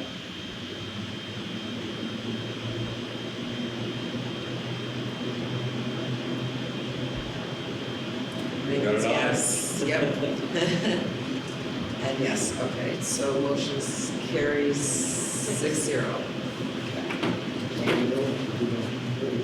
All right, do we have any new professional hires? We do. We have 2 new folks. One is called an academic specialist because she's not ready to be licensed as a special educator yet, but that's really what the role is, with a lot of support from special educators. And that is Alana Freeman, right? I'm saying that correctly? Elena. I keep calling her Alana, and she's so nice, she doesn't say anything. And Catherine Church, who will be at MVU as a new special educator. They're both excited to be entering the field, and as you know, I have great conversations with all our teachers, but I really enjoy folks that are entering the profession that I love so much, and I tend to talk to them about what program they want to choose and all of that. She's an MVU. Catherine Church will be coming to MVU as a new special educator, and No, she graduated. Elena did, yeah. she's Elena is an MVU graduate, yes, and she's going to be in Highgate, where she went to school as a girl. Oh, she did go there. And she's very excited about that. Yeah. So they're both really excited about the work. They're both really competent folks, and I'm excited. I mean, we've got a really good group this year. Every year we have terrific new hires, but it just feels as if we have a particularly good group. You know what, we're talking to some people here, probably some, more and more school districts will have to grow their own staffs. I know I see that from every meeting, but that's really what's going to be. Yep, that's what we're trying to do. In this part of the law.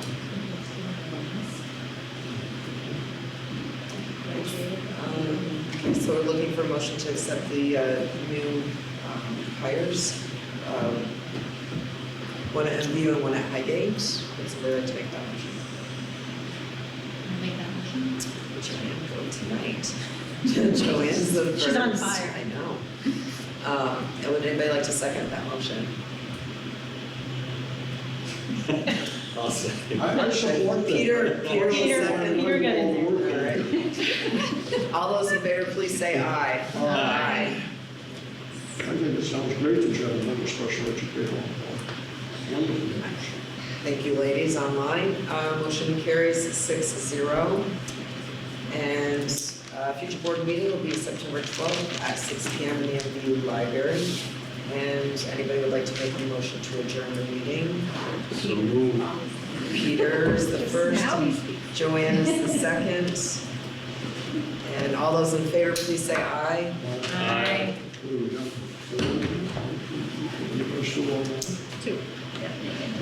Motion carries 6-0.